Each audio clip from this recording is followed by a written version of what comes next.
Khalan Laborn is no longer with the program at Florida State. It's first reported by 247 Sports and then later confirmed by FSU representative that it was a violation of team policy. The former five-star, the number one all-purpose back coming into Florida State with Cam Akers. He's no longer going to be suiting up in the garnet and gold for Florida State. What are y'all's first takes on that? Hey guys, it's Terrence Mann. You're listening to Hear the Spear, presented by Noel Game Day. Go Noles. Hey, what's up? This is Peter Ward, a.k.a. E-Dub, in the house. We're listening to Hear the Spear, presented by Noel Game Day. Go Live, go Noles. Hi, this is Charlie Ward, and you're listening to Hear the Spear, go Noles. This is Terrell Buckley. You're listening to Hear the Spear, presented by Noel Game Day. No Bloody. But perhaps better known as the greatest corner to ever step on a football field, Deion Primetime Sanders.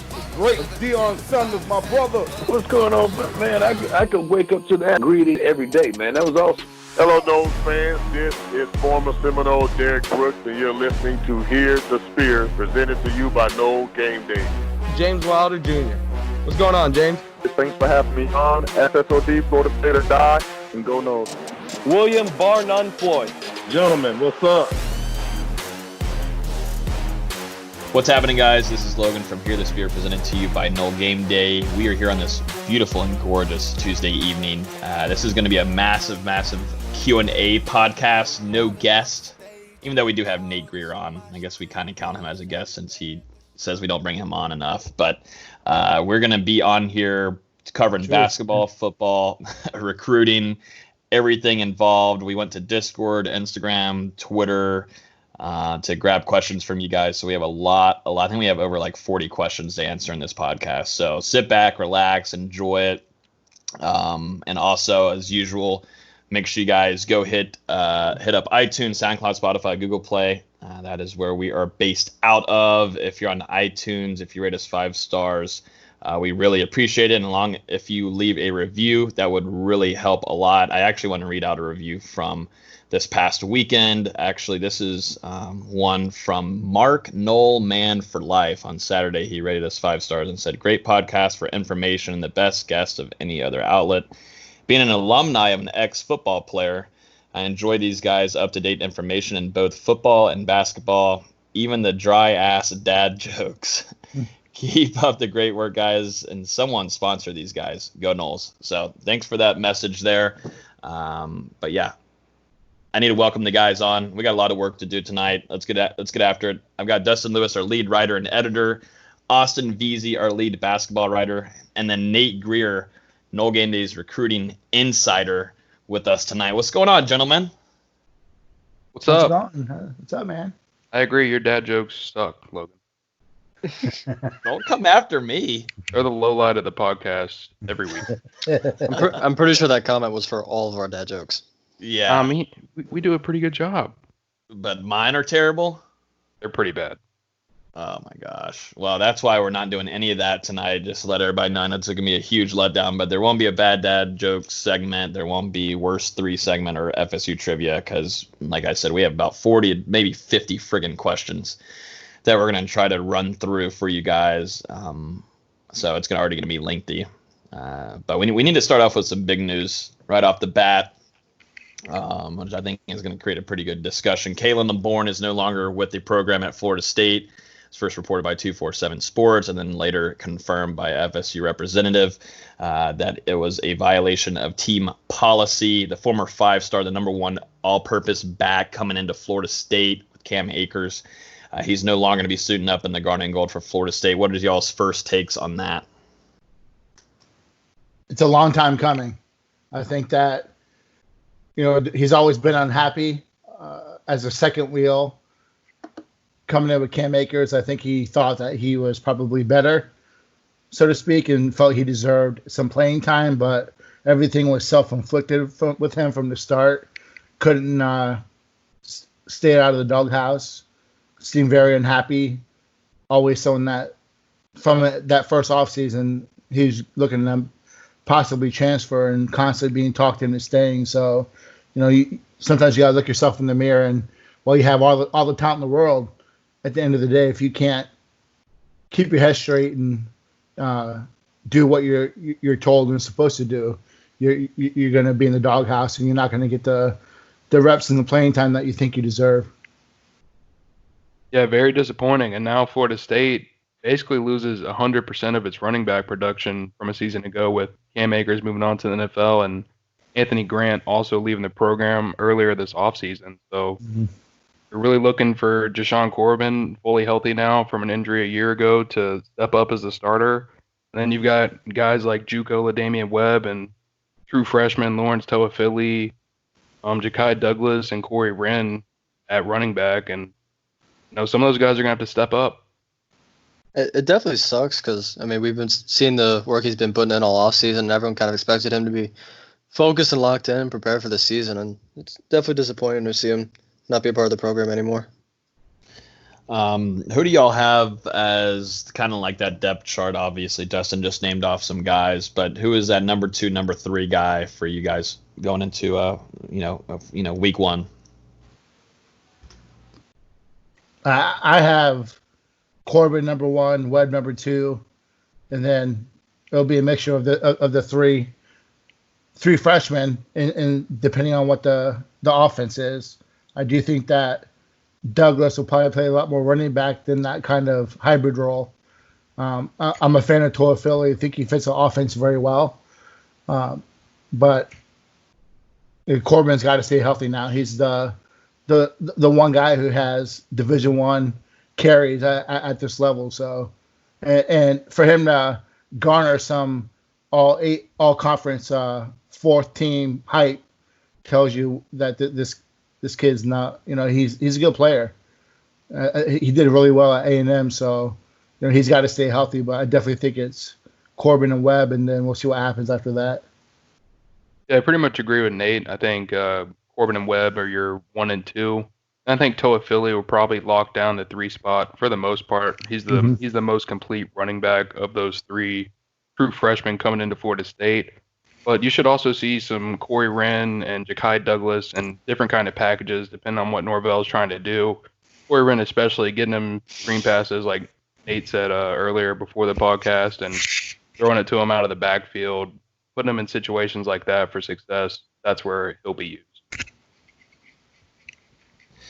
And, Khalan Laborn obviously had to compete with Cam Akers, and Cam Akers is going to go down as one of, top 5 running backs in Florida State history, and what he had to do with saving games. But right off the bat, too, with having to play, under Jimbo Fisher, and, his mom really wanted him to stay near Virginia, stay near home, and she was kind of ticked off. From what she told me, that he went to Tallahassee, and she had a really bad relationship and was really pissed off at Jimbo for Khalan not getting a lot of reps early on.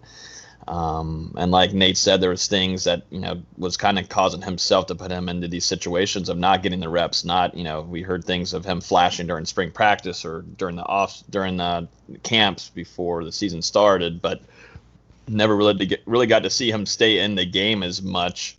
The highlight will probably be his spring game. I saw a hole and I hit that bit, and then also the one play where he juked the crap out of that Virginia Tech player. And we're like, okay, I want to see more Khalan Laborn, but never really got to see much more of him. So it's a sticky situation, and it's tough.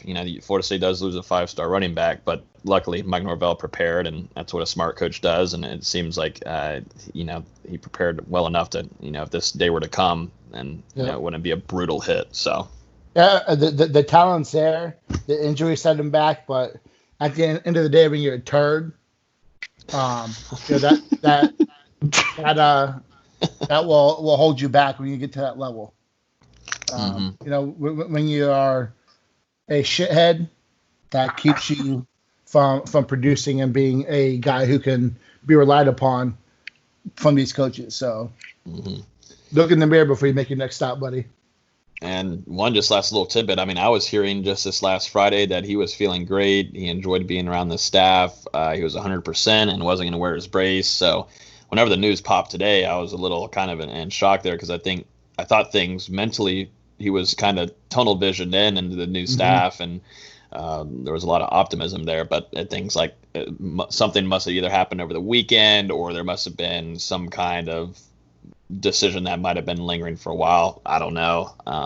But I think he had a lot more friends outside of the program than he did inside of the program with his old teammates. So that's pretty much all I'll say on that front. But I wish him the best. I've had contact with him and whatnot, but I wish him the best. Like, I think he really is a talented guy. Just a few things he's got to switch up there in the head. Tamarion Terry, he's just going to keep on gaining pounds until he's a tight end. He could play linebacker too if he really wanted to soon. I mean, that's about the size of the linebackers FSU has had the last couple of seasons. But Tamarion Terry, I'm told, is up to 222 pounds. Obviously, the Discord was blowing up about it today. They're trying to figure out if that's a good thing or a bad thing. Obviously, I mean, I think, he's going to lose weight, obviously, once the season starts. But 222, and he looks good too, Nate. I think he looks good, but I want him to keep that speed. I want him to keep that, because whenever you add on pads and everything, he's gonna be weighing quite a bit, My whole thing is if he can maintain what makes him Tamarion Terry, which is the elusiveness and the speed. A guy who's 6'4" and can separate like that after the catch. As long as he can keep that, it's great. I don't ever think it was bad weight. I just want to see how he can perform with an additional 10 pounds. He's at least 10 pounds more than last year. And granted, he'll probably drop 5 to 8 pounds in camp and probably be at 215, which I think is a good spot for him. Yeah, I agree. I mean, 215 for Tamarion Terry is basically perfect. 6'4", 215, burners on the outside. He spent a lot of this offseason trying to become more of a complete wide receiver, which is something I think we'll see be displayed in Norvell's offense. And I'm looking forward to seeing him. I mean, you can tell just by the fact that he's now up to 222 pounds and seeing the pictures that basically none of it's bad weight. He's been working this offseason. He's got something to prove. He came back for a reason. Mm-hmm. Yeah, like the other two have been saying, as long as he doesn't lose his speed, because he's got legit 4.3 speed, honestly. As long as he's still got that, then he can keep gaining weight. Yeah. I mean, a guy running at 23 miles an hour in pads is just asinine. So what he did in that bowl game. So I just want him to – he's got to be the player that he was. FSU needs that, so – that's my only concern. Mm-hmm. Yeah, I agree. I think one thing, and then we were talking about it, Nate, just a little bit ago too, in the producer meeting, just talking about, we really like Terry as a player, but it seems like he's got a pretty good head on his shoulders too. He's focused, and he's competitive. But he comes back for another year along with Marvin Wilson, and he's going to be the biggest leader. He should be right there if Blackman's going to be started. He should be the biggest leader on that offense by far. Mm-hmm. And he's going to be challenged a lot. That's going to take Keyshawn Helton and then other guys outside of him, maybe Matthews, Young, Thompson, Brian Robinson, to kind of maybe allow Terry to get out there a little bit more. But teams already know about him a lot, definitely in the ACC, but he's going to have a lot of coverage on him this upcoming season, a lot. Let's see. Kimo Mekinole. Did I say it right? Yes. Okay, good. Commits to Florida State after Jake Slaughter flips from Florida State to Florida. Nate, you've been in contact with Jake. What led to that? The fact that Jake flipping, and then I guess we can get to McEnroe. I mean, he was and always has been a Florida fan. When I first talked to him when he got offered, his dad was, as big as we are Florida State fans, his family are Florida fans. So I think some of it, I think he kind of always knew that if the offer came, that it was something he would consider. I think that it's just his fandom kind of outweighed the relationships that he had formed with Florida State. So I don't think it's any ill will or anything negative. I think it was just a lifelong dream that he had a opportunity to fulfill. So can't hate on the kid. He's a great kid. I wish him luck except for one game a year. But, Florida State has had a plan. I think that the offer for Estes was always the backup once Florida offered him. Him being Estes is a guy who can play center guard or right tackle. So I think that they started to cover their tail when that offer came through, knowing that something may happen. But it happened. I'm glad it happened now and not, 2, 3, 4 months on the road. So I expected it when the offer came. That's why I always stayed in contact with him, how he was doing and how his commitment was. He kept telling me, things were fine, but it was eventually going to happen at some point. And obviously, Coach Atkins immediately, I think he's getting a lot of love right now from FSU fans. He immediately was getting on the phone and getting in contact, and obviously was able to land someone really quickly to try to fulfill an offensive line unit after losing Slaughter. But Kimo, and you've had a chance to talk with him too, right? Yes. And what do you think of him? And is he a guy that you got to develop, or is this a guy that has the potential if he builds up physically, he could be a guy that starts for a few years in Tallahassee? I think he's a guy who's definitely a redshirt candidate. He's very young. He's only 16 years old. I believe he's going to graduate at 17. So he's a young kid who's still very much growing into his body. I know some people are questioning his size and how lean he is. He purposefully does not want to be one of those big, hefty linemen. If you look at what happened in the draft this year, a lot of the guys drafted this year were that 6'4", 6'5", 6'8", but they were still in the 300, 305 range. So that old days of 6'4", 330 are going away a little bit, and I think a lot of these kids are starting to realize that, and also the impact it has on their health long term, which is what we've talked about. He doesn't want to be a massive kid. He does want to, of course, get bigger, but he wants to do that when he gets into college and let a strength program add the weight that he needs to add it, how they want to add it. And his family, we've talked about it in the Discord about his family is massive. Most of the men in his family are 6'8", 6'9", just huge guys. So he's going to continue to grow. Excuse me, but he's definitely a kid that's going to probably redshirt and be a more of a redshirt sophomore contributor. I do think he's someone that can help the team down the road. He's just really nasty.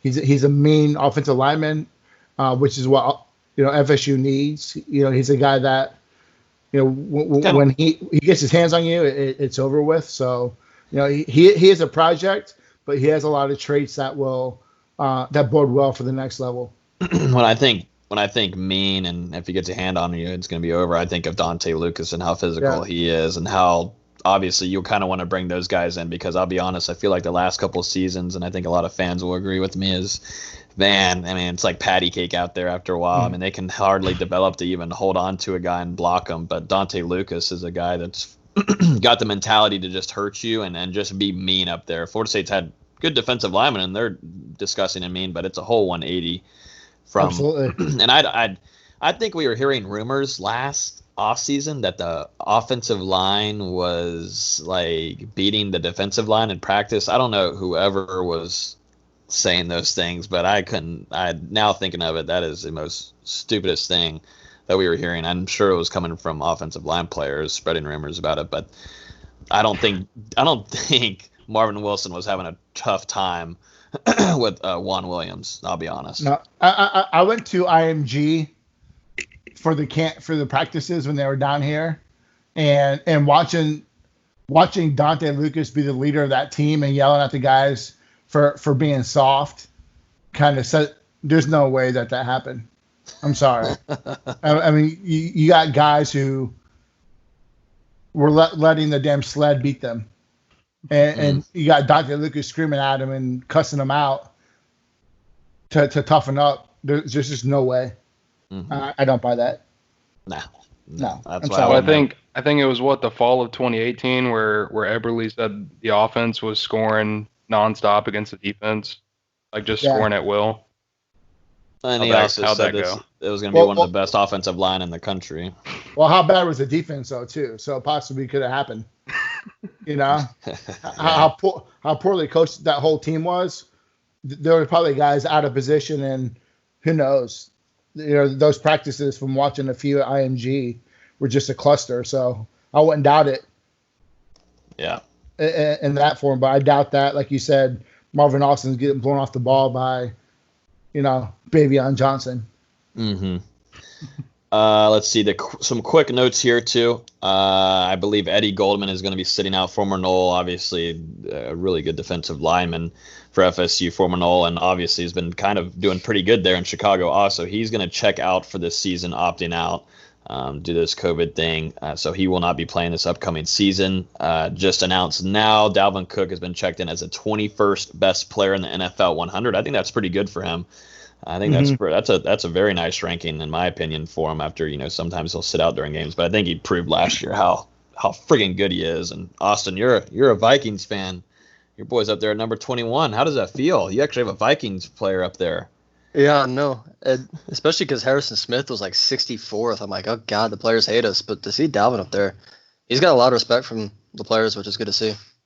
Mm-hmm. Yeah, and he, I believe, checked into camp too today. So I know he was kind of holding out, wanting to get paid, and I think eventually he's most certainly going to. Mm-hmm.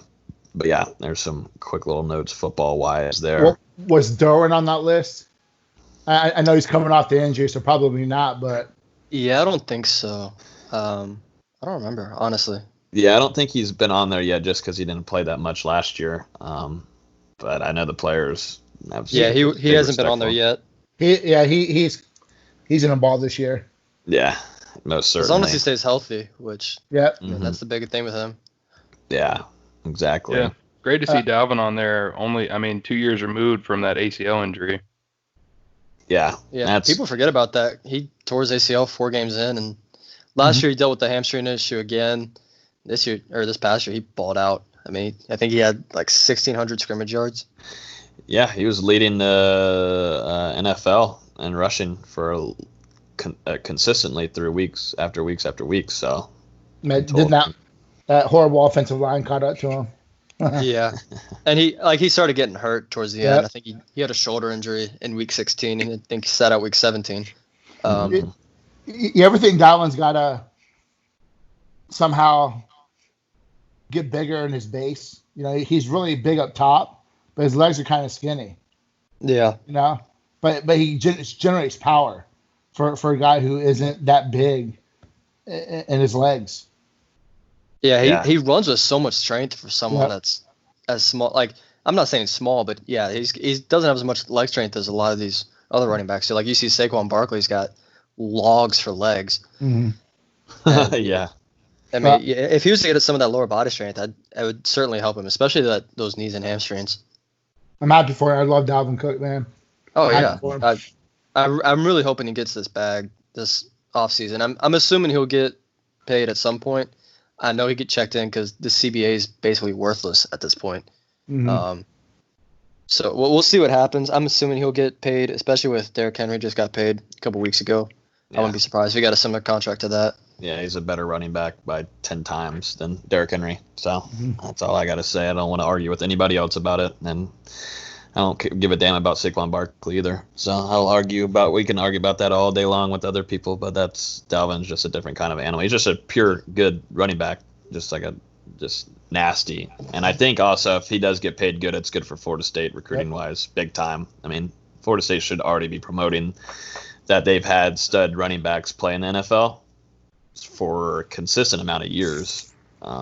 They should be advertising that more, but I don't work for Florida State recruiting. So let's see. Let's jump into some basketball, Austin. Obviously, there's some big news, hopefully, for tomorrow, Florida State's wise, and Leonard Hamilton. This is getting ridiculous now. This is silliness, but possibly 4-star center John Butler is going to be committing tomorrow. We're recording this on Tuesday, so it's going to be happening on Wednesday. Florida State is a favorite over South Carolina and others. What's going on with that? Yeah, it's a pretty big summer on the trail so far. They just picked up 5-star Matthew Cleveland last week. It's looking very likely they're going to pick up John Butler tomorrow. top 60 center from Greenville, South Carolina. Right now, I think it's coming down to Florida State and South Carolina. He just announced his top 6 last week, which included Florida State, South Carolina, Vanderbilt, Wake Forest, Georgia Tech, and Alabama. Judging by his edit, it was definitely not going to be Georgia Tech and Alabama. I kind of expected it to be South Carolina at first, especially because his high school is 90 miles away from South Carolina's campus. Both of his parents moved to South Carolina. But then the weekend passed, crystal balls and future cast started flying in from Florida State. I was getting a lot of texts, a lot of DMs saying, I think John Butler's happening. And it's looking more and more likely. It's looking very, very good. Florida State's rolling. They've got the number 1 and possibly the number 2 player in South Carolina when Butler commits tomorrow. And they're going to be the top 2 class. Not quite the best class in the nation so far for 2021, but at least the second best class, which is unbelievable. Handball is barely behind Villanova, who have 4 commits to FSU's 0.4 points. Yeah. But they had the best average. I think that's what matters. Yeah, they're going to have the best average because one of Villanova's commits is a 3-star, a very highly ranked 3-star. Don't get me wrong, but he's still a 3-star. Right now, all of Florida State's commits, assuming Butler commits tomorrow, is going to be top 60. And I believe both McGowan's and Cleveland are going to be top 25 prospects by the time it's all said and done. Yep. There's still 2 or 3 more spots to add more guys, and there's some other talented guys that have FSU I'm projecting 3 to 4 because you've got 5 seniors. You've got potentially 2 professional prospects with Scotty Barnes and Sartor Calhoun. Calhoun's more of the wild card. I'm fully expecting Barnes to be one and done, but we'll see how the season goes. So you still got 3 to 4 more prospects, and they're still after some really big fish. Michael Foster is a 5-star. Ryan Mutombo, who's another top 60 guy. There's definitely after some big fish, and it's going to be interesting to see what happens over these next couple months, because right now Florida State is on an absolute tear on the trail. So if Butler does join the class, and obviously there's Mutombo down the line, who you just mentioned, are we still considering Naheem McLeod a member of this class? Yeah, I've reached out to a few people to see if they've heard anything. My guess is with their pursuits of Butler and then still with Mutombo and Efton Reed's still in the consideration too. A lot of people are starting to forget about him because he was a potential reclassification and now it's looking like he's staying in 21. But they're still after these 2 major centers. I think Butler may be able to play a little bit of the 4. He's got that kind of skill set where he's got that Porzingis mold where he's got the center body but the skill set of a 4. So maybe they're viewing him as a 4 and they still want to keep McLeod. But if Mutombo or Reed commits, I'd be shocked, honestly, to see McLeod stay in the class. Moving on from that, obviously, everybody keep an eye on John Butler committing tomorrow. We'll have full coverage on that. And if it does indeed be true that he's going to pick Leonard Hamilton and the Knowles, Austin will have a piece ready for you guys to kind of describe and put down what he might mean to this team and everything and the attributes that he'll bring. Also, some news here that happened today. Former Knoll, we've had all 3 of them on the podcast, which is crazy to think of, thanks to Austin. But Trent Forrest, Patrick Williams, and Devin Vassell have all earned invitations to the NBA Combine. Congratulations to them. We're definitely pulling for them. We got to actually get to know them through here on interviews. But some really cool news, and I'm really happy. Nate, me and Nate, we like basketball a lot, but I love Trent Forrest, man. It's so fun. It was so fun to watch him during his career, but he gets an invite too. Which is huge because, for usually these senior guys, like we saw with Terrence Mann last year, they usually go to the Portsmouth Invitational. If you do well there, you get an NBA G League Combine invite, and then if you're one of the top 10 players there, then you get the NBA Combine invite. The fact that all these NBA teams have said we want to see Trent Forrest, that's huge for him. He doesn't have to go through the Portsmouth Invitational, which got canceled, which I was really concerned with. He gets to go to the NBA Combine. I really think he's going to do a really great job there. Patrick Williams is going to freaking blow up the Combine. He's got some of the best athleticism in the entire class, especially he's still 18 years old. By the time the Combine happens, he'll be 19, but he's going to blow up the Combine. I wouldn't be shocked at all if he ends up being a lottery pick after the Combine, just with his shooting skill. He didn't really show it off much last year. You could see he had it. He was just a little inconsistent with it. He's had all this time to work on a shot. really think he's going to show it off at the combine and in those scrimmages. Vassell, I wouldn't be surprised if he's had a few out. He's really seen his stock rise these past couple months. At one point, he was just a top 15 to 20 guy. Now he's almost a lock to be top 10. So I wouldn't be surprised if he just says, you know what, my stock's good. I'm going to stick with my top 10 and see what happens. I think Trent Forrest is someone that could have a 10 to 12 year career in the NBA. You know, I'm a big fan of his, so I'm really happy to see him get some recognition. All right, so if you guys are ready, let's jump into some of these questions. I think we got like 45 plus. So, and Instagram's still rolling in with questions, so we might not go to bed tonight. I don't think that, and Dustin doesn't go to bed until 4 a.m., so if it's just me and him on here, then that's just how it's going to have to be. And I like the spotlight. So, hey. You do like the spotlight. You know, your clout, although you haven't done your follow for follows thing in a while, and your clout is kind of going down. Yeah. Lazy. I thought you said you weren't lazy. It's day by day. You know, I don't like to really defend him, but in his defense, there's not a lot of follow the follows right now either, though. True. There you go. That was nice of Nate to be looking out for Dustin like that. It's rare. I enjoy having Nate around sometimes. Sometimes. Yeah, I heard sometimes in there, even though he can't talk loud enough into his mic. I think I heard sometimes. All right, let's get started. We're going to go start off with, I think, Discord first. If you're in the Discord, then thank you for sending all these questions. We're about to get started here. So this is from Coach Jenkins 8. Asks, or pretty much says, predict the starting 5 up front and backups. I'll go. You got it. I got Washington at left tackle, Lucas at left guard. I think that Bavion starts at center. I think Love Taylor's your right guard and Scott's your right tackle. I preferably would love to see Maurice Smith take that center spot, but I see him as Baselli as the backup in the middle, with Smith being either one of the guards. I do think Herring. He was slated to start in spring with Lucas out. I do think that you'll see him play at one of the guard positions, and I would like to see. I'm interested to see what Ira Henry does. You know, he's a guy who could contribute very, very well to this team, and they kind of need him to. I do think that Love Taylor would be the backup tackle. Right now there's just so many questions at tackle. That if Washington and or Scott went down, you might as well blow the season up. There's really no solid backups. I don't really have faith in a Chaz Neal or a Jalen Gross right now. Yeah, I pretty much agree with Nate's take. I think Darius Washington at left tackle, Lucas left guard, Johnson at center. I've got Brady Scott at right guard and Love Taylor at right tackle, but, I mean, they're pretty interchangeable. We'll see what happens in fall camp.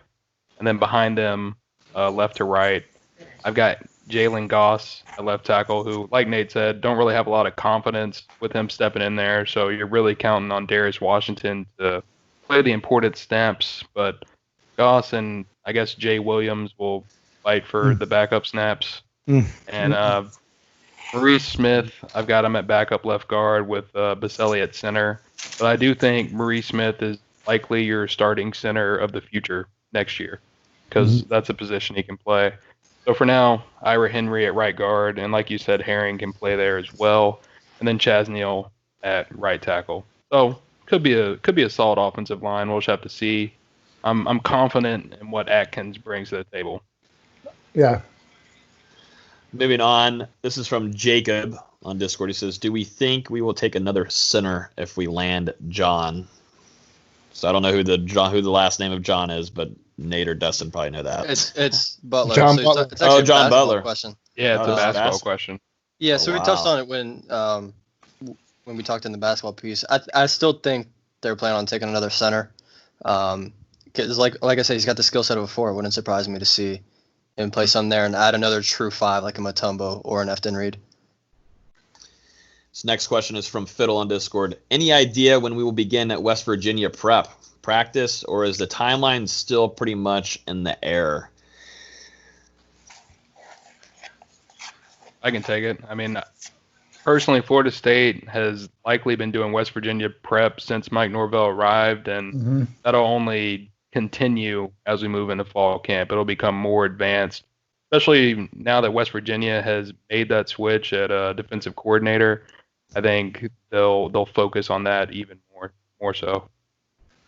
Yeah, and things are still up in the air from what I've heard. That players and even some of the staff, they don't know when they're going to put pads on and stuff. It's just such a crazy offseason. So whenever things start getting solidified, and like Dustin said, I mean, frick, West Virginia is in a complete shit show right now, honestly, defensively, and what they're going to figure out. They're going to have friggin' players calling plays out there.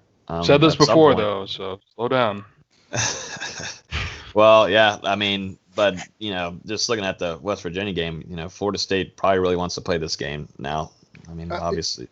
Yeah, prep's been going on for a while. I don't think the game happens, though. Don't be Debbie Downer. Stop it. Stop it right now.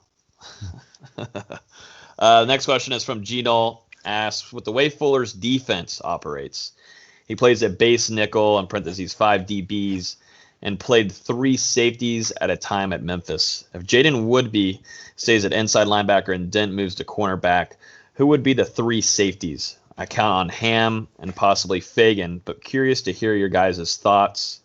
So Woodby's not an inside. He's not a linebacker. He may play that hybrid role, but I think you look at Nas. I think you look at Woodby, and then my wild card is Jones to transfer, and also Renardo Green. I think that's kind of your 2 deep. I think Fagan kind of gets passed up by guys who I think are just better players. So there's a lot of flexibility back there. You have a guy like Travis Jay that you got to get your best players on the field at some point. You got to find a place for Jay. You think what Fuller does. There's a question later on about how FSU's defense can improve, but I think you have a solid 2 deep with Nas, Woodby, Green, Fagan, Jones. It's going to be a mix and match, and then you throw in Carlos Becker. I know he was playing corner in spring. If he moves back to safety, I think that's someone that takes some minutes also. And when they go to that nickel lineup, it wouldn't surprise me to see Fuller try to get his 5 best DBs on the field at one time, which is probably Asante Samuel, Miko Dotson, Dent, Hamza, and Woodby. Yep. This next question is from TJ43. Asks, what will be the difference with Blackman versus the last staff? I think all of us realize he'll be the starter. I haven't realized he's going to be a starter yet. Yeah, I was going to say I'll let Nate start. I think that you look at one. I think he's going to be better coached. He's. I'm not the biggest Blackman fan. I'll say it like it is. I think you see what you get with him over the last 3 years. Yeah, he's had different coaches, and there's been a lot of other things that have gone sideways with his career with stability and having a consistent scheme. But I don't think he really fits Norvell's system very well in terms of accuracy and having to get the ball out quickly. So I'm not the biggest Blackman fan. So I will just say I think that he'll be better coached with Norvell and with Dillingham and what they like to do in the offense. I think Norvell will do a better job if he is the guy scheming his offense to help him. But that's all I'm going to say. Yeah, I think the cohesion between the coaching staff will definitely be a plus for Blackman. Obviously, Norvell and Dillingham have worked together. They've got great chemistry, and they call plays together, essentially. Whereas the last 2 years, Willie Taggart and Walt Bell couldn't figure it out. Willie Taggart and Kendall Briles couldn't figure it out last year. There's a lot of arguing with play calling and the right way to go with things, and that's going to be different with the staff, and that should help Blackman. There's not going to be a lot of pulling in different directions. He'll be able to do his thing. Mm-hmm. Yeah, I think definitely this last staff, having Hornibrook in there with the left-handed quarterback, and then you throw in Blackman in there, and then one takes a good drive, and then you throw in the other one. It was just a complete utter chaos of just stupidity, I think. I mean, that should not already be happening at Florida State, but that's a situation at hand. But there's definitely things Blackman has to fix, like Nate said. There's a lot of things mentally, I think, more than anything. There might be confidence factors too. I think he kind of screws his own self up with his head mentally in situations where, little short throws, definitely against a Virginia game. I mean, those throws are about as easy as it gets. Something's going on in his head, and things weren't working out well. But the thing, like Dustin said, the chemistry between Norvell and Dillingham, I think, is going to play a good factor because these guys have worked with one another before. Dillingham has talked about it in press conferences, saying, sometimes if we don't agree on something, then we'll figure it out on the back end. We'll figure it out internally, and we'll get to a better. We'll figure out the situation, make it better for the players and everything. It doesn't need to always be public and things going crazy. They'll work on making it the best for the players. So I think the chemistry between Dillingham and Norvell will at least help James Blackman grow for sure. Yeah. I mean, in 2019, the coaching was terrible and the offensive line was worse. So it can only go up for Blackman from here. Yeah, I mean, you can't deny that he's had really poor coaching, a really poor offensive line, but some of that offensive line play is some of his fault, and some of those hits he's taken is some of his fault. Same thing with DeAndre Francois holding the ball longer, not making the right decisions. Not everything is on the offensive line. I just not a fan. I personally think Blackman would have been a guy that would have benefited from having the opportunity to redshirt during his true freshman season. He got thrown into the fire. Absolutely. And it's been kind of tough for him ever since. If he would have got that developmental year, and like Francois would have went down with the injury, I think he might be a completely different quarterback right now. But yeah, like you said, he's got a lot of things to clean up in his game, and I mean Norvell is a quarterback developer, so hopefully he can get the best out of James Blackman. And if not, he's got Chubba Purdy right behind him. So. Next question is from P. Maggi on Discord. Asks, who do you all think will be the starting running back and why? So this, I think, was sent yesterday at 10:56. So obviously didn't get the Khalan Laborn news until today. But still, who do you think will be the starting running back and why? I think, he was thinking Khalan Laborn and Corbin, but I think an easy answer is Corbin. Yeah, I'd say Corbin, but a lot of different guys are going to get carries. Corbin's not going to just dominate the carries like we've seen guys like Cam Akers and Dalvin Cook do within the offense throughout their careers. This is going to be a very, very balanced between guys. Now, when you look at what Norvell's done, he's done the workhorse, primary back, but he's also done it by committee. And I think this is right now a by committee unit. I don't think that I don't think that Corbin is head and shoulders above everyone else. I think he's a really good player, and I think he brings a lot of value, being already a Division I player. But I don't think that he is a guy who's going to be like you said, a Cam or Dalvin that's going to get 20+ carries a game. So next question is from ZB123 on Discord. Says Chubba Purdy plays. What's the chance Chubba Purdy plays in ±8 games or starts in ±6 games? And some betting here. You want to go first, Dustin, or you want me to go first? Oh, Dustin, switch it up. Since you did the other one, I'll go first for this one. Because I know you're a big fan of Chubba, but I personally think Blackman is going to be the starter. So I'm going to say plays in 8.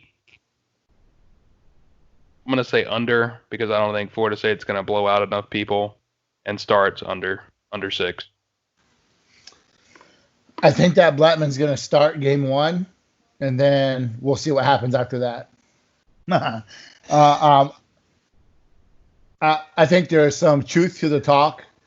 The gossip, we'll call it the gossip of, Chuba's been doing a lot of install from the time he signed with the coaching staff, and there's some talk about him being in Florida with at some point doing some stuff to work with the team. But also, I do think that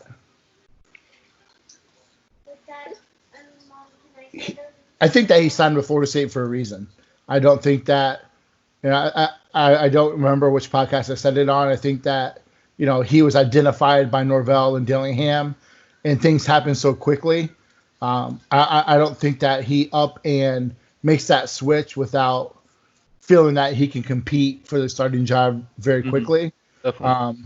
I do think that I think it's hard to say, the over-under on these because we don't know how many games FSU is going to play. I think 8 games out of 10 would be the majority.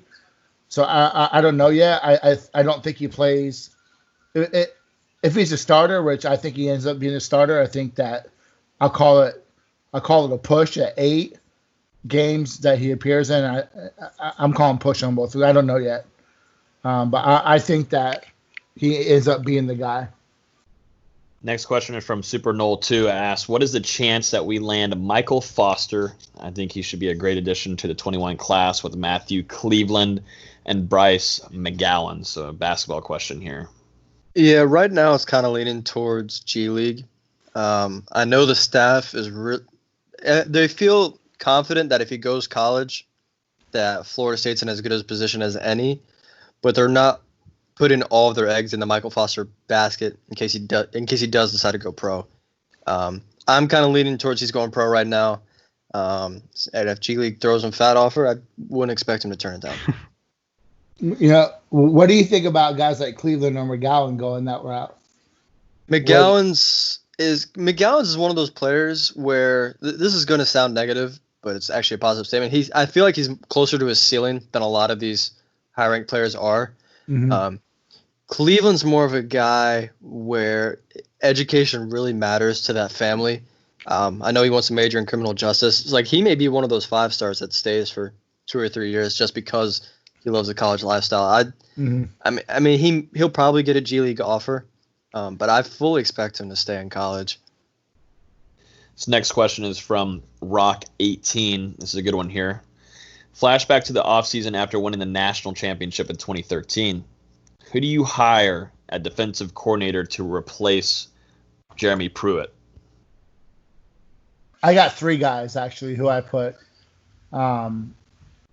If I could pick one guy, I'd pick Dave Aranda. I would look at Mike Elko and then Dave Womack.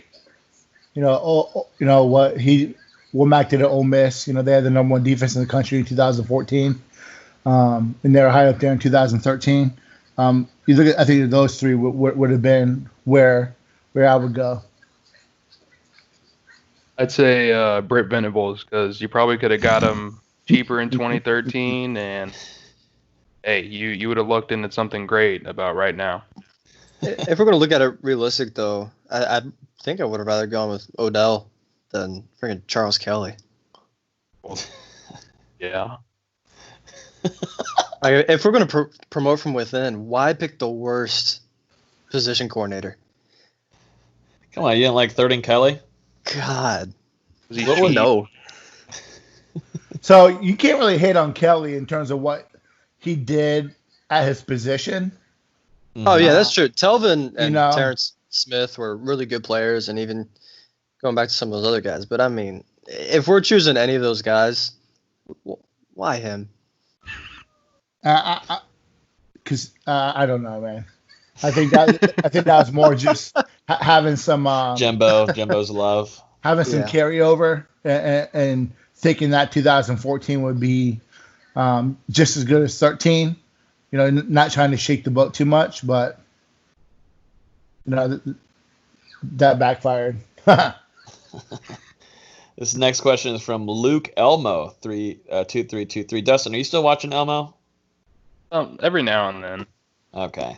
I was just making sure. He asks, who is the biggest missed recruit in FSU football history? Are we looking at this as not knowing how they Probably. I think so. You know how they end up? I guess so. I know it's hard to you could go different ways with it, but probably, that they, maybe how they did at other colleges and I'll throw a couple guys out there. Yeah. Ray Lewis. They didn't have room for him. I think he was a Prop 48 possibility back then. I'm not sure, but he wanted to go to Florida State and ended up at Miami. So imagine having him in that linebacker, chain of that whole dynasty time. That would have just been ridiculous. You look at a couple other guys, Callahan Bright. He had all-world potential as a defensive tackle. Deshaun Platt from my hometown area was P-Dub reincarnated, but he was just a complete idiot in terms of having someone take the SAT for him and getting caught. And then, one guy who always intrigued me was Willie Downs. I think that he would have been very special at FSU. I'm going to take it a completely different route with revisionist history. I remember both Aaron Rodgers and Antonio Brown wanted to come to Florida State. Rodgers wanted to come play for Bobby Bowden, wanted to be a part of that, and Bobby was like, no, we're good. And then Antonio Brown was just stupid, like he still is. He couldn't get into the school. But Aaron Rodgers was like 5'10", 160 pounds in high school. Yeah, I know. And even this was out of JUCO. Out of JUCO, he wanted to come to Florida State. And then he'd grown a little bit. I think he was up to 6'1", 6'2" by then. Yeah. And now looking at it, you're like, man, could have had him instead of freaking Xavier Lee. Yeah, and Joe Mauer signed with Florida State out of high school as a 5-star quarterback, and then ended up going to MLB. I've got a signed football by Joe Mauer that says "Go FSU" on it. Nice. Yeah. I mean, who knows what he could have been? He still really loves Florida State. It's cool to see, but I mean, obviously, when you're the 4th pick in the draft or whatever it was. Oh yeah. To play for your hometown team, there's no brainer in that one. Should have pulled Kyler Murray. This next question comes from Nate Greer on Discord. Asks, how come Dustin is such a pudwhacker? I'll take this one. You gonna take it or no, Dustin? I'm just kidding. I don't have an answer. As usual, no answer from Dustin. Let's see. That is why he's such a pudwhacker. That's the answer. This next question is from Shrimpton4. A lot of new people in here in Discord. Let's see. If the season is canceled or severely impacted before National Signing Day 2021, how does that affect each of the big three? My assumption is that it benefits Miami significantly and hampers FSU the most. I think he answered his own question. Yeah, your assumption is correct. Yeah, I mean, you look at that whole South Florida area is always talented. And I think that I've been saying it. I think I said it on a podcast here, been saying it on Twitter. I think that you're going to see a lot of these kids start to stay home, at least a lot more regional, with the virus and a lot of uncertainty of what's going on outside of the world of sports and the impact it's having on families financially and jobs and all that kind of stuff. So, it's right for the taking for Miami to keep all those kids at home. Not having a season and watching Manny Diaz and his staff fumble and blunder around because of such shitty coaches would be extremely beneficial for Miami. I think Florida State needs a season to show some progress.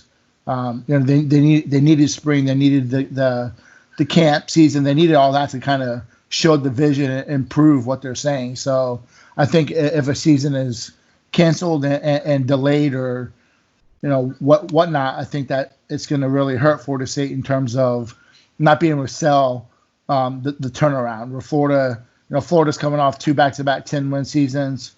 We all know that Dan Mullen can't recruit for Jack.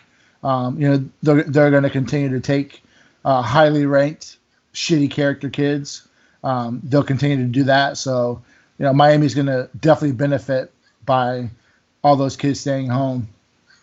They're already benefiting because Yep. they landed James Williams Yep. out of really nowhere. It felt like it seemed like he was Georgia bound forever. Mm-hmm. Just last week, and then also 4-star running back Thaddeus Franklin officially shut down his recruitment, and I believe they got another receiver as well. So Yeah, Miami, they got Bernard Smith. Miami rolling right now on the recruiting trail. They've got 21 commits. Yep. Not even August.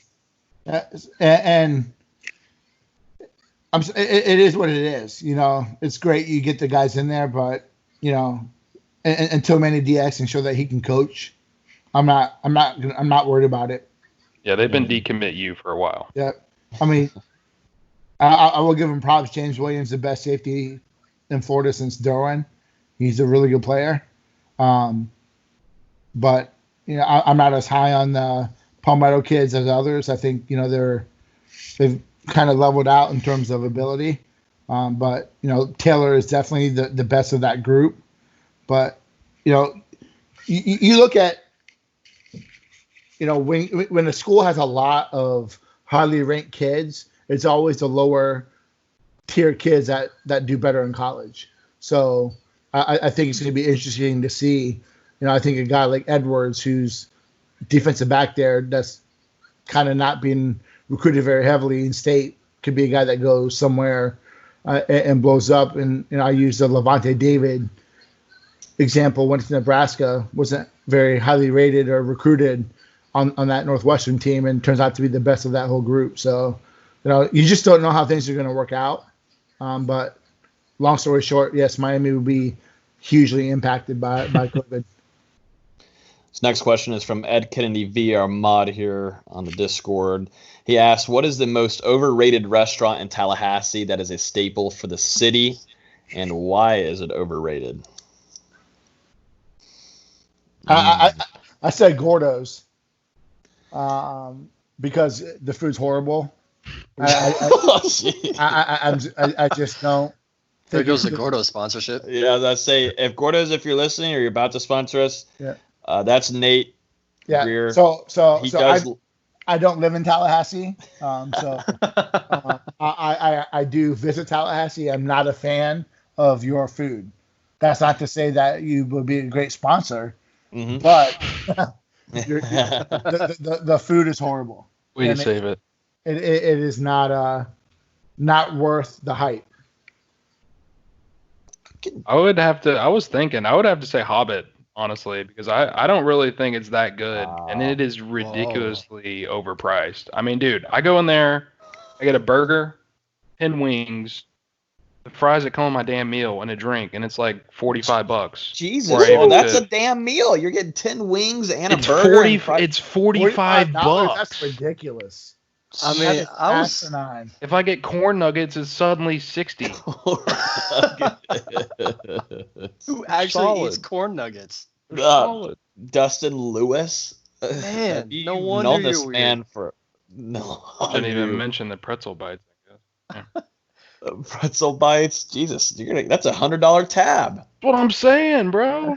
That is ridiculous. I'm sorry. I'd forgotten about Hobbit, but I completely agree with they're way overrated. Everyone wants to go to Hobbit when they get in town. I'm like, why? It's horrible. There's so many better wing places in Tallahassee. Like Florida, like $13 for 10 wings. Florida Wing Factory is the best wings in Tallahassee. And don't get me started on that. But since he took Hobbit, and Nate took Gordo's, I mean, like, what's left? Are we counting Gumby's as a staple? Is that still a staple anymore? That was a staple when my parents were there. And that was the 90s. Yeah, no, I think you can. Honestly, I'm going to go Jim and Milt's. And that's a very bold claim. No, come after you big time. But I think there's quite a few better barbecue restaurants in Tallahassee than Jim and Milt's. And I apologize to them because great restaurant, great people, but food's all right. You just stabbed Dustin in the stomach, and he's bleeding out in front of our own eyes. If I had my webcam on right now, my mouth would just be Well, thank God it's not on. We don't really want to see it, but wow, yeah, no, that's tough. Shocker. Since I kind of do the management and try to get sponsorships and stuff, I'm not even going to say a name. I just really would love to have a sponsorship. So I'll go eat wherever you want me to eat, and I will love it, and I'll talk really, really good things about it a lot.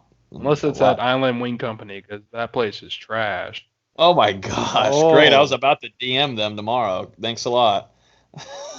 I don't want them to sponsor us. Oh my Lord.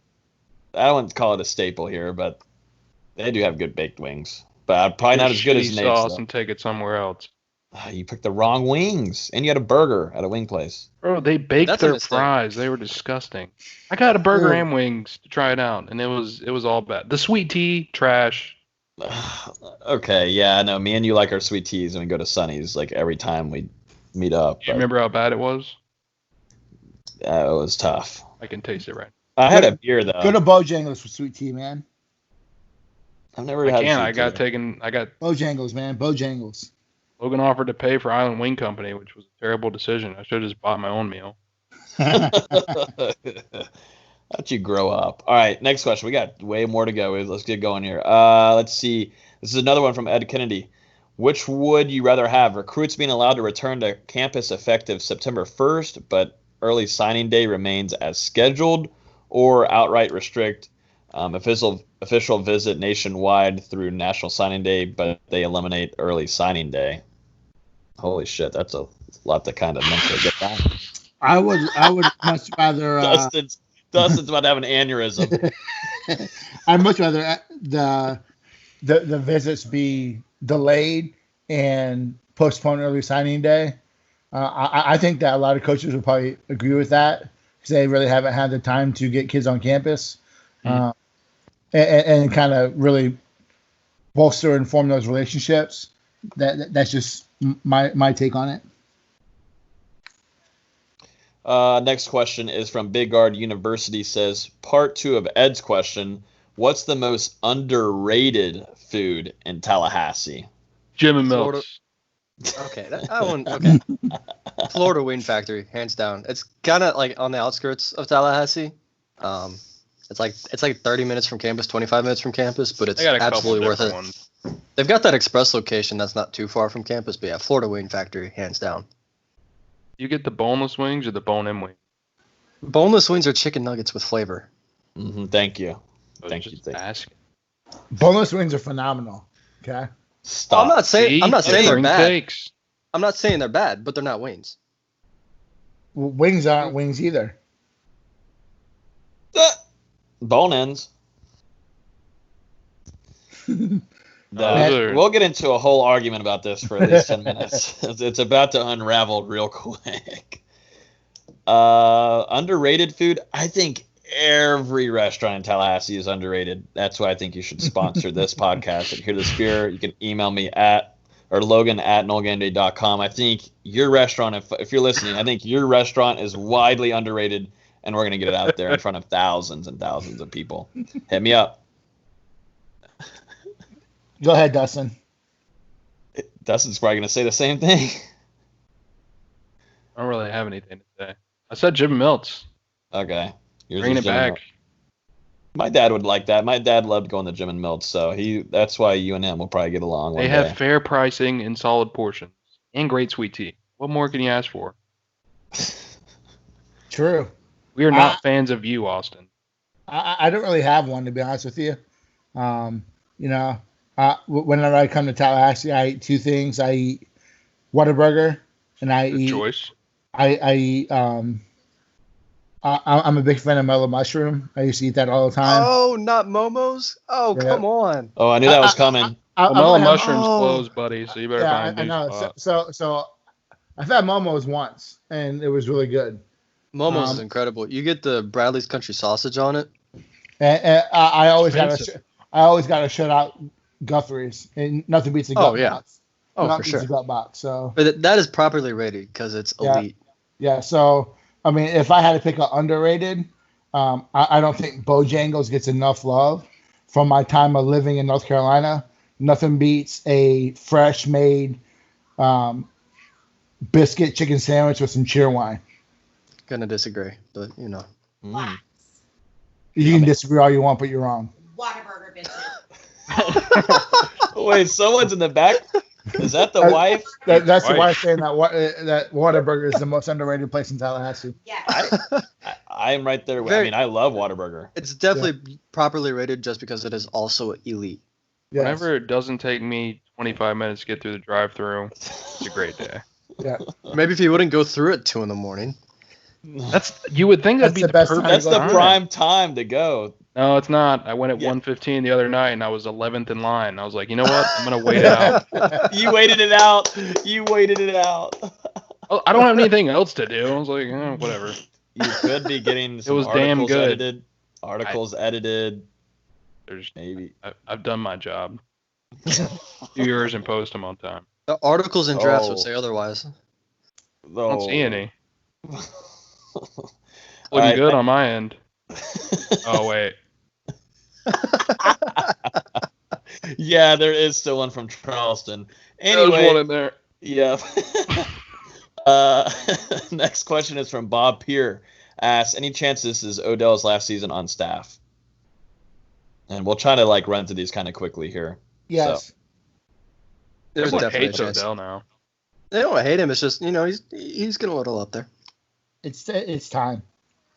I think mentally and physically, Like Old Yeller.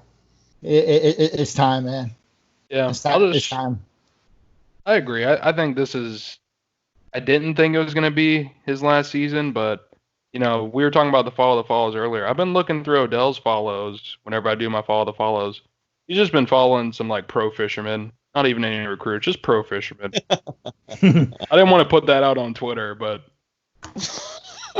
You're on the podcast. He deserves a proper send off, though. Oh yeah. I don't think he's wanted to go out with how FSU is. I think he wanted to leave it on a high note, but you can't really control that. So as much as I hate for Odell to leave FSU with how it is, it's just time to move on. Next question is from P. Madge again. More food. What's y'all's favorite pizza spot in Tallahassee? Momo's easy. And a debate. Yeah, move on. I would say Brooklyn Pizza is pretty solid. Shut up. No.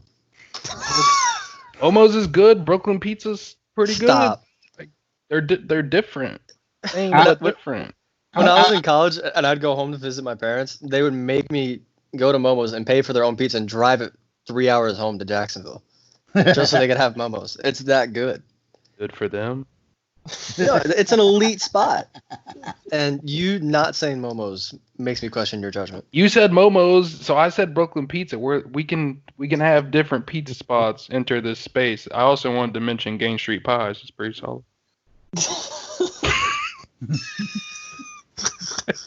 I hate this. I had this new spot called Munchies. What? You've had Munchies for a long while. They've got the only deep dish pizza in Tallahassee.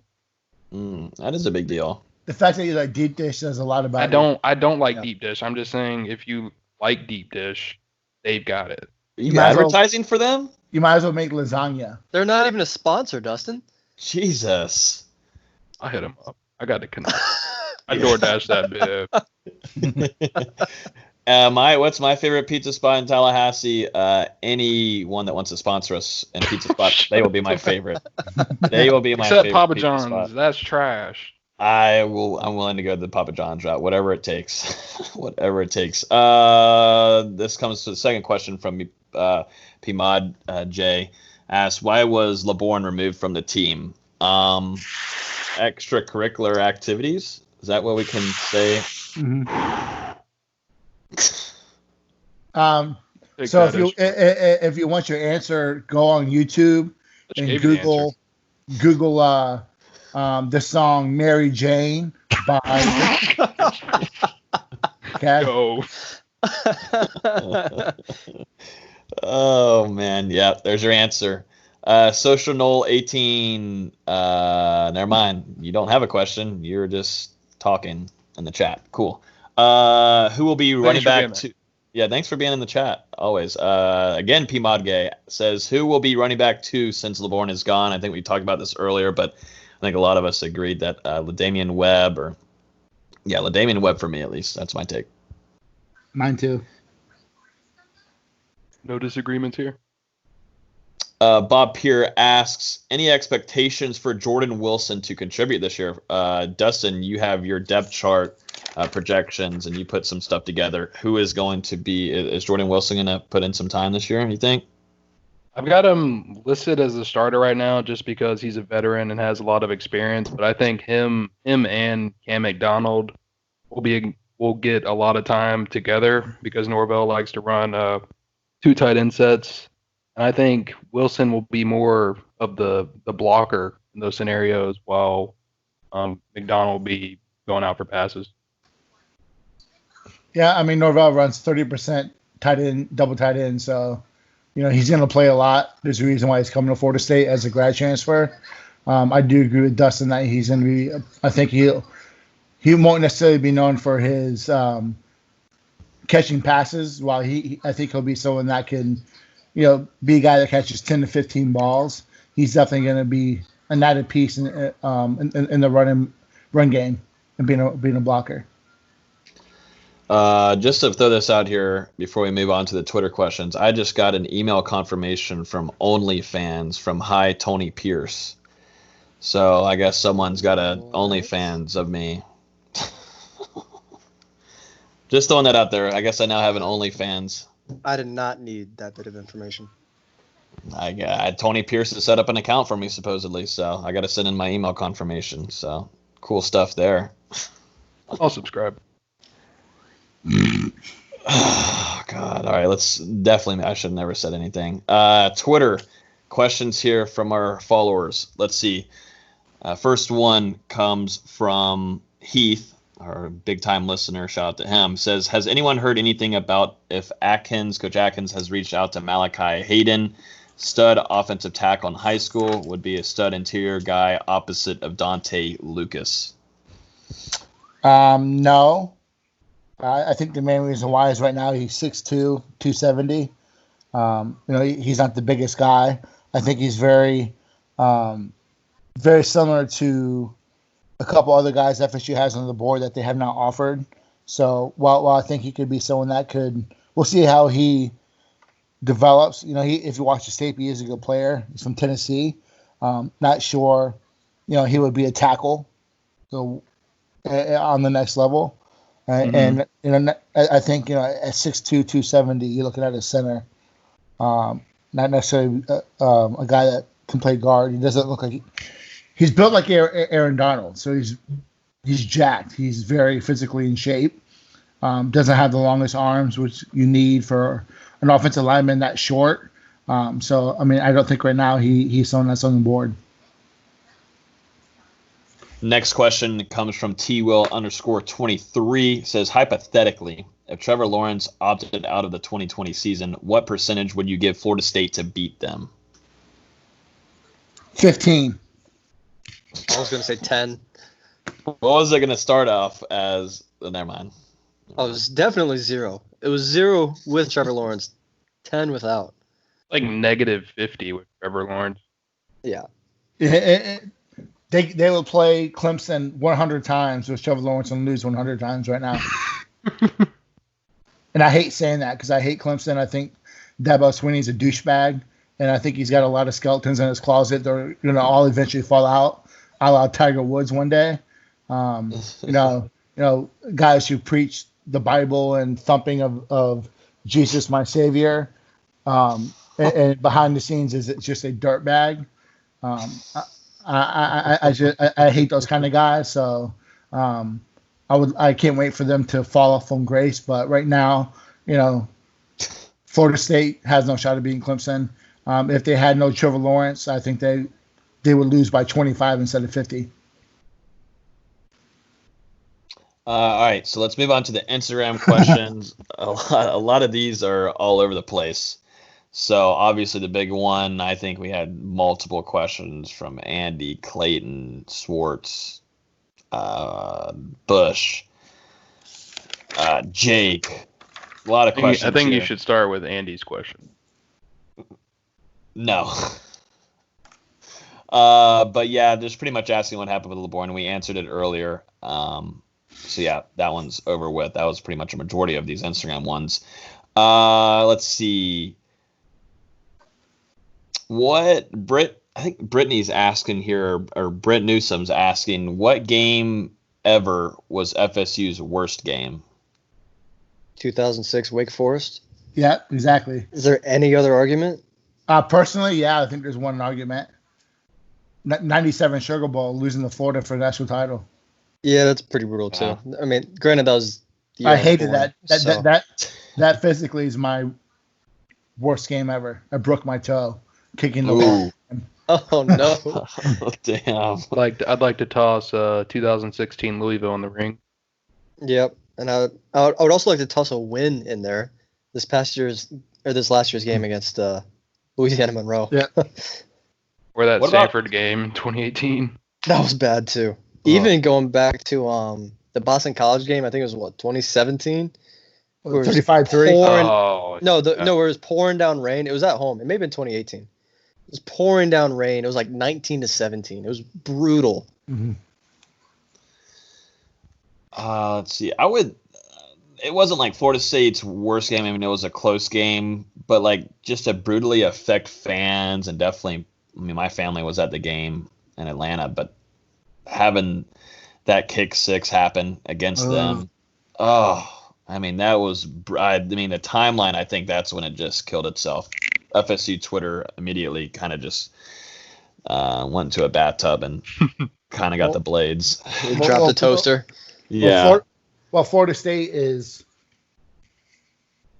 I mean, you go to that game, and since then, it's been a shit show. You know, Literally. I think that was Michigan the game end of the season. Yeah. I just remember they like asked Roberto Aguayo about the kick six that happened against Alabama. He's like, "Oh, that would never happen against me. I'd make the tackle." And he ends up tackling the wrong person. Yes. He tackled the wrong guy. Oh, Jesus. Let's don't even bring that up anymore. It's brutal. This next question is from Trent Whitten. Asks, how much does Blackman weigh now? I believe around 205, 210. I'll say, if anyone knows, it's definitely Logan. In the back of his head, bro. He knows that one. Oh, yeah. We keep a close eye on Blackman. But, yeah, around 205, 210. He actually was... Never mind. No, they'll be a little bit more freaky if I know like how much weight he's gained every month. That sounds a little bit. You already know. Just go ahead and say it. Just say it. No, straight from the spring, they were giving him special little shakes, him and Gainer. But he at the start of spring he was over 200, so he might be around like that 210 now. We'll see. What's his waist size now, Logan? His waist size? Yeah, got the measurements. Go suck a ding dong. You know, there might be sponsors that want to sponsor, so I'm only eliminating myself to 3 cuss words tonight. Let's see. This is from Dayton.Humphrey. How is the offensive line coming along? Slowly. Next. Can't get worse. Next question. I mean, it can, but it can't. Yeah, coming along. We had no spring to work with, so they're there. They're there. We think they're there. They'll be improved, so they'll go from god awful to bad. That's nice upgrade. Yes. Let's see. Chicano 2K14 asks, you confident in a season being played? Me, yes. I am not. I am not. It's different. Like, we're seeing it with the NBA. The NBA is able to do this bubble because you only need 25 to 30 people per team, and that's really stretching it.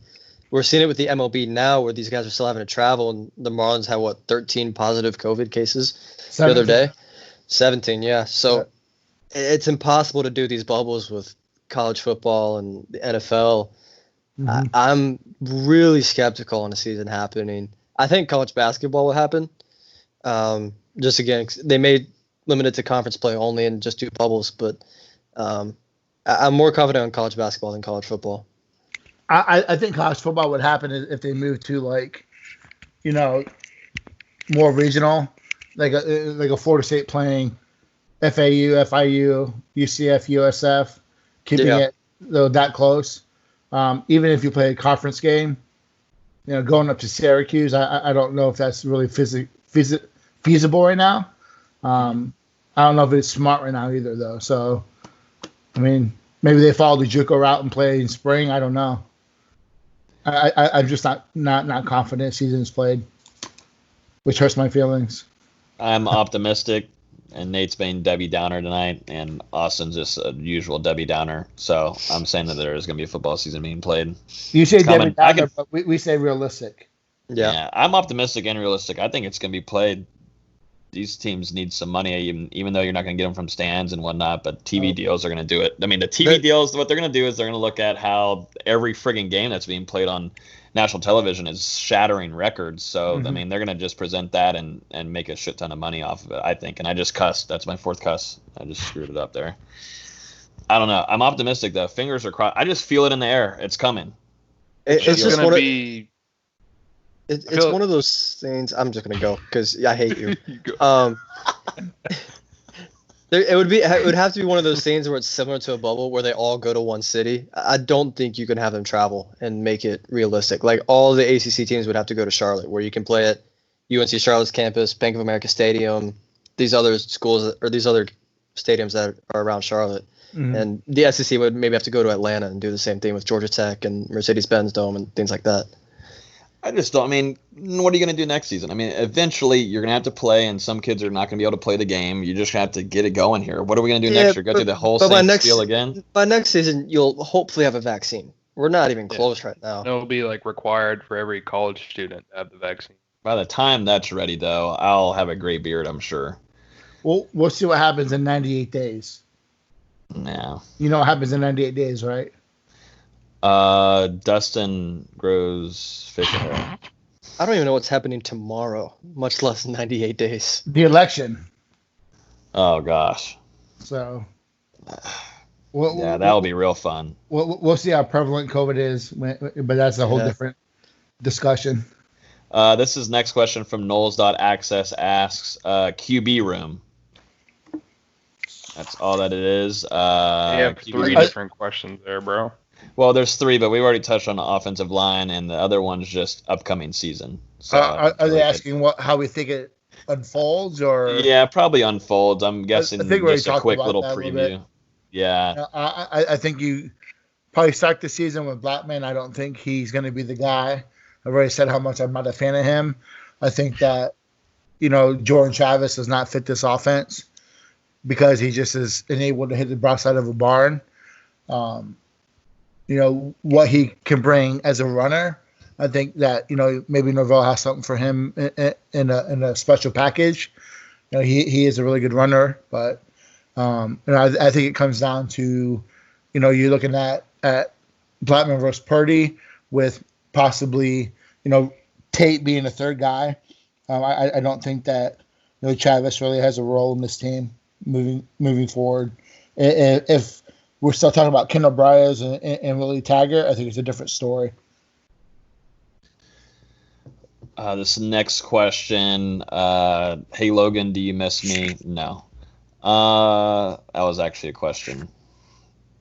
Let's see here. No, sorry. Shout out, JC. Thank you for listening. I'm not a good mean person. And we kind of already did this over here with Jordan. He asked, is COVID-19 benefiting Miami recruiting and hurting FSU and UF recruiting? We kind of went over that earlier. That was a good question from our Discord fam. Let's see.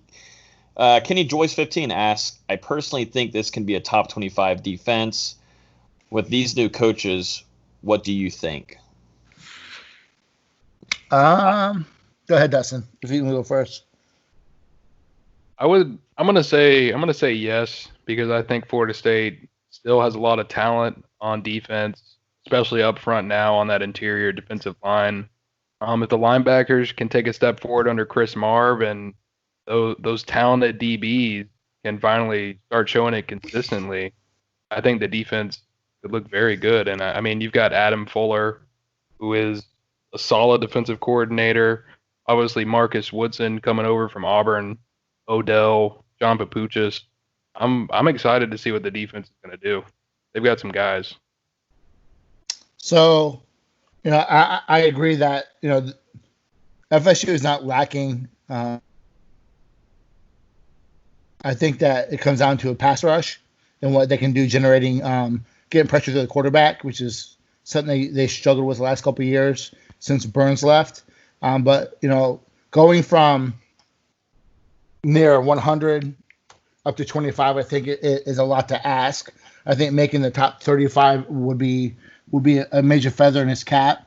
When he went to Memphis, so just look at Memphis last year. In 2018, they were 94th in scoring, and 94th also in and yards allowed. In 2019, they went up to 47 and 54. So, a huge improvement from year over year. He did the same thing at Marshall.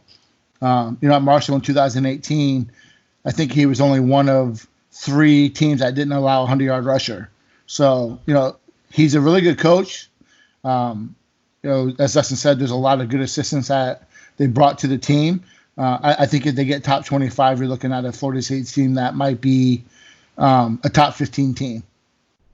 Yeah, and you're also going to need some guys to stay healthy. I mean, you're going Kando has got to stay healthy. Hamza has got to stay healthy, and also Woodby. Guys that are coming off injuries from last year. Absolutely. This next question comes from Jarvis_Jordan. Says, how are the developmental tackles, Chaz Neal, Willis, and Jalen Goss, how are they coming along? I don't know if you consider Willis a developmental guy. He's a freshman. From all reports, he was a guy who progressed very well as a senior. A guy who's 6'7", 310. I think he's definitely the left tackle of the future. There's a lot of guys that follow South Florida recruiting and those teams that are really high on him and how he can develop as a tackle. I definitely think he's far and away the better out of those 3 guys. I just don't really expect much of Neal or Goss yet. So I just don't. I don't see it. If FSU has to depend on those 2 guys, it's going to be an issue. Yeah, I would just say they're still under development. Yes, but they had good coaching last year. Clements is a good coach, and they have another solid coach coming in Atkins, and that can make a major difference. But they are what they are. There are major projects coming in.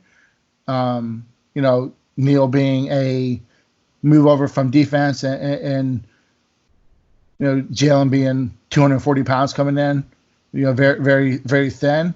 So, we'll see what Atkins can do.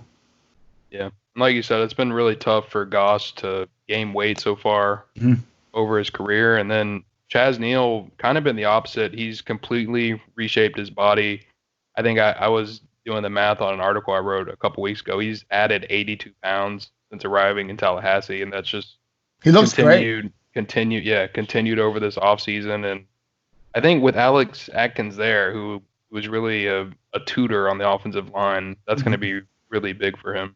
Yeah, I mean, and Goss is up to 270, so it's not like he's small, but he's not gonna hold up against defensive ends who are 285, 290 coming off the ball.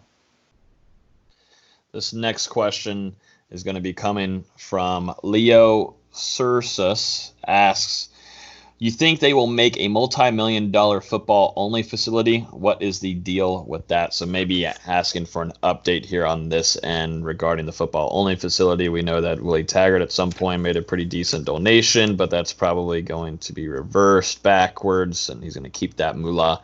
But obviously, also big competition. buyout. Yeah.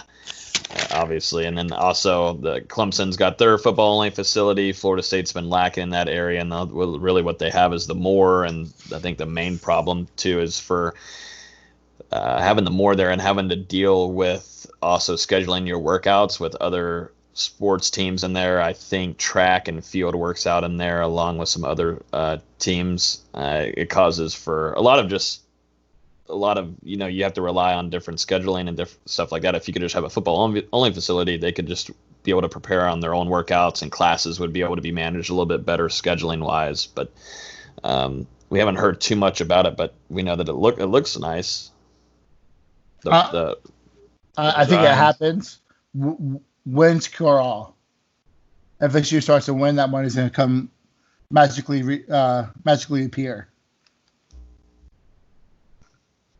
This next question comes from Cole Quintanilla. Will there be any way to evaluate Norvell and his staff if there is no season? Probably not. Just keep watching what they're doing on the recruiting trail and how they're getting kids to buy in. Mm-hmm. It would be even more impressive if the recruiting class finishes in the top 15 without a season, because it shows that even without them putting their product on the field at Florida State in the first year, they got guys to buy into what they're trying to develop the future of the program into. Absolutely. This class and next class are going to be, it's going to separate the true evaluators from the other colleges. So, they really haven't had much of an opportunity to really truly in person evaluate. So, whoever comes out of these 2 years, that's who you got to really look at as the elite evaluators of college football. And I'm not saying it because I'm a Florida State fan. I just think that Norvell's up there in terms of his ability to evaluate and find the guys that he wants on both sides of the ball. Last two questions here of the night. This is coming from Brett Newsom again. Why isn't FSU as known as other schools? And this might be just in what context? Personal question. Yeah. Like in terms of like recruits? Because for football, I mean, the logo still moves a decent amount of weight. I mean, even when we're sucking, we're moving national headlines. Mm-hmm. Basketball is getting there. I mean, you're seeing that on the recruiting trail right now. Blue chips are constantly putting Florida State in their top 5, top 9, top 10, top whatever. I really don't think we're that unknown. I think we've got one of the biggest out-of-state fan bases nationwide. If anything, I'd say, why is FSU more known than other schools right now? That'd be a better question. I think if you look at recruiting wise, the product on field, but I agree with Austin that, irregardless of what's happening with FSU, it's still making headlines on ESPN. With that whole thing with Marvin Austin, it was, all over their talk shows and everything. So FSU still holds a lot of national attention. And as basketball grows, as they continue to have success with all these other sports that they are, that helps the brand as a whole. But I think Florida State still is a national brand, so I don't really see, them not really being known as others. Yeah, Florida State and news-wise and everything nationally still moves the needle. Look at the Marvin Wilson thing. It was up for 10 minutes. And like Marvin Wilson pretty much said on air on ESPN when he did his interview last week, he was like, I was pretty shocked how quickly that got out across the whole country. I think he was... Especially when Clemson was happening at the exact same time. Who's been one of the national powers the last 5 years. Nothing. You have FSU who's sucked for 3 years, and here they are in every first headline. Mm-hmm. Yeah, so Florida State's still here, and that's why Mike Norvell, hopefully, and staff and company is going to bring it up into a positive note instead of negativity the last couple of years. The last question, too, is from Britt Newsom asking, what should the stadium or field, it should just be stadium, what should the stadium be named next? So this has kind of been a quiet topic the last couple of weeks. No really big updates from Thrasher and company, nothing too huge on what they want to do to maybe if they are going to change the Doak Campbell Stadium name. But if you guys and we were going to change it, what would we name it to? Going full sellout public stadium. No, that was my answer too. No way. Bobby Bowden at Public Stadium. Let's go. Honey Butter Stadium, baby. Honey Butter. Honey Butter Biscuit Stadium. But it just sounds better, honey butter. Oh my gosh! I thought you didn't know what it was called. I was nervous there for a second. Sell it to the highest bidder, and there's your footballing facility. Could you just imagine pub subs in the middle of a game? Oh my God. Woo. I don't know if I'd really be able to sit in the stands. I'd just be going to get my second half sub that I already ate the first half for. I would actually buy food inside the stadium if that was the case. I think everyone would. It would lead to the same problem we have at the Champions Club, where no one's in there because they're inside eating food and enjoying the air conditioning. Yeah, they need to figure that out too. My dad sits up there, and I've been up there for a few games with them, and either they got to start letting more people up there, so whenever it's a national televised games like that, at least that side of the stadium is packed. Because if you look at, I think Clemson's has the same kind of template with their club seating up there, if I'm correct. And it seems pretty packed in theirs, but if you look at Florida State's, it's pretty dim. It's like 50-50 almost for some games because they're inside, and most of them are just money people that are over there to conversate and enjoy a game because they'll fly in for like the 3-game package, so they'll just be there to network and hang out and drink. But we got to get some like real fans in there that like want to watch the game. Although the last couple of seasons, though, I mean, not been much to watch. Yeah, Not even the real fans want to watch the game. Let me ask a question for you guys. Is like with Florida State doing poorly the last couple seasons, do you guys lose a drive of watching other college football games? Hell no. Nah, college football is far and away my favorite sport.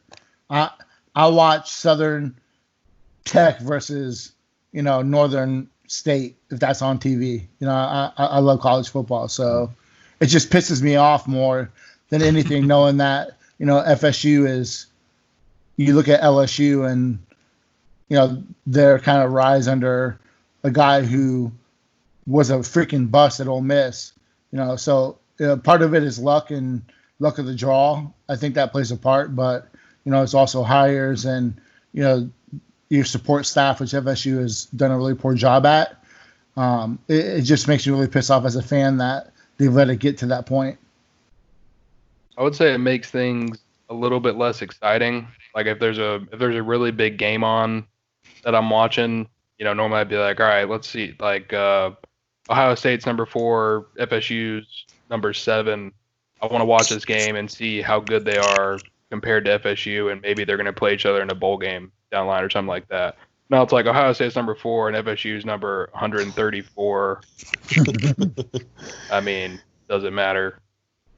Yeah. Now this Ohio State versus Northwestern game doesn't really matter as much to me. Yeah.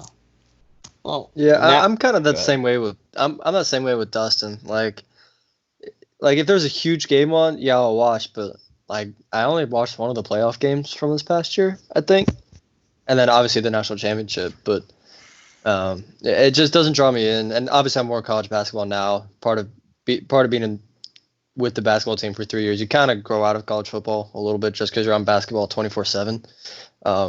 But yeah, I definitely weird flex. I'm just saying, like, Florida State basketball is very. You are part of Florida State basketball. Like they don't want you wearing football shirts, soccer shirts. It's a basketball team. So that kind of helped me grow out of college football. But yeah, I still watch a lot of it, just not nearly as much as I did when we were good.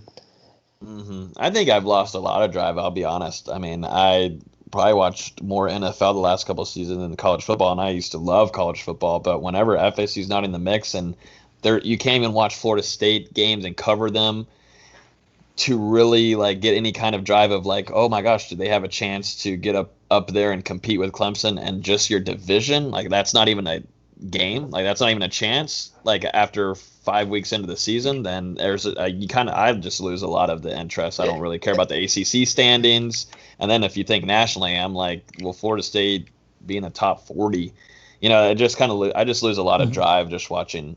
And I've lost a lot of drive watching college football. When you're in dogfights with Louisiana Monroe, it just sucks the soul out of you. Mm-hmm. Yeah, and then I think what hurts is you go and then you look at another team like your primetime games and see what discipline is and like how good a team is really, and not complaining with each other and stuff, and just really good coaching. Like it probably sucks for FSU fans to watch that and then see what's going on in Tallahassee and be like, well. And for me, being someone that follows recruiting so closely, I like to see how kids, develop and how they do in college. So I think that's one reason why I'm so big on college ball. It is just following those kids and see how they progress. Absolutely.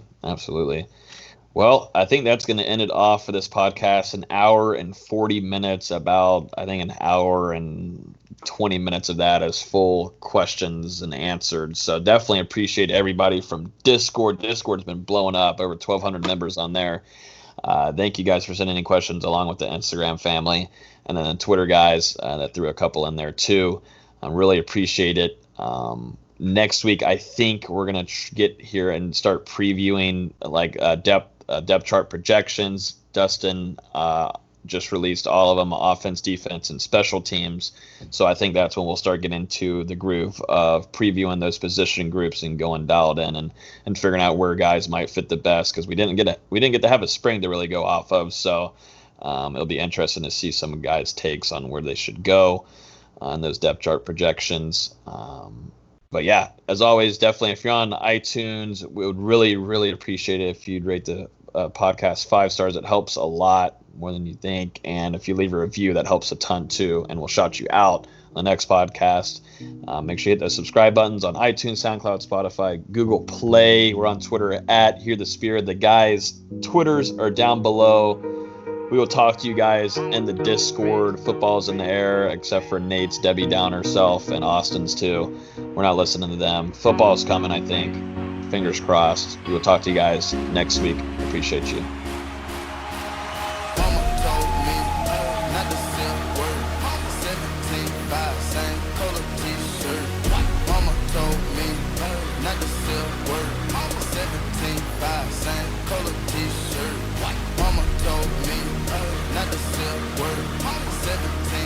Same color t-shirt. Mama told me not to sell word.